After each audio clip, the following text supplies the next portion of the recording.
تو یہ ویڈیو آپ دیکھ رہے ہیں اسکرین پہ، یہ ہے شہاب بھائی کی۔ اس وقت ان کا چرچا پورے ملک میں ہی نہیں بلکہ پوری دنیا میں ہو رہا ہے یہ پیدل حج کے لیے نکل گئے ہیں اور دن بدن یہ اپنی منزل سے قریب ہو رہے ہیں۔ دیکھیے، جو شخص جس کام کا ارادہ کر لے اور اس کام کے لیے پھر نکل پڑے تو پھر دھیرے دھیرے وہ آگے بڑھتا جائے گا، اس کے لیے راستے کھلیں گے اور یہ منزل تک پہنچ جائے گا۔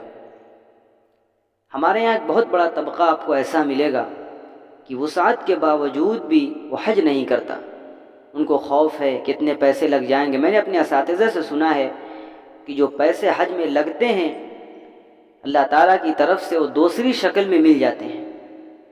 اور ابو داؤد شریف میں ہے، اللہ کے رسول کا ارشاد ہے کہ جو حج کا ارادہ کرے وہ عجلت کا مظاہرہ کرے، اس لیے کہ معلوم نہیں ہے کہ آگے کون سا کام آ جائے گا، پھر ہم رک جائیں گے، حج نہیں کر پائیں گے۔ اور وسعت کے باوجود حج نہ کرنا، حضرت علی رضی اللہ تعالیٰ عنہ کی ایک حدیث سے آپ اندازہ لگائیے۔ کہتے ہیں کہ حضرت علی رضی اللہ تعالیٰ عنہ، اللہ کے رسول نے فرمایا کہ جس کے پاس سفر حج کا ضروری سامان ہو، سواری میسر ہو جو بیت اللہ تک اسے پہنچا سکے، اور پھر وہ حج نہ کرے تو کوئی فرق نہیں کہ وہ یہودی ہو کر مرے یا نصرانی ہو کر مرے۔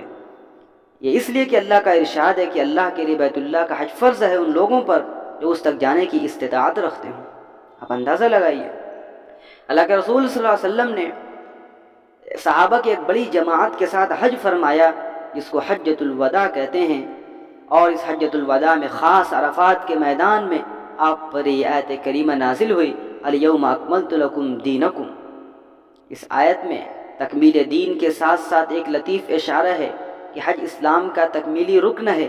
اگر بندے کو مخلصانہ حج نصیب ہو جائے، جسے دین اور شریعت کی زبان میں حج مبرور کہا جاتا ہے، تو گویا اس شخص کو سعادت کا اعلیٰ مقام حاصل ہو گیا۔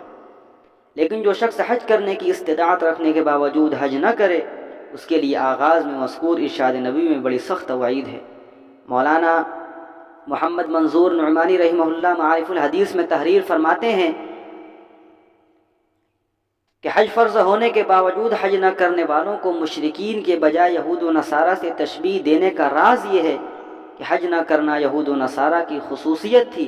البتہ مشرکین عرب حج کیا کرتے تھے لیکن وہ نماز نہیں پڑھتے تھے، اس لیے ترک نماز کو مشرکین کا عمل بتایا گیا۔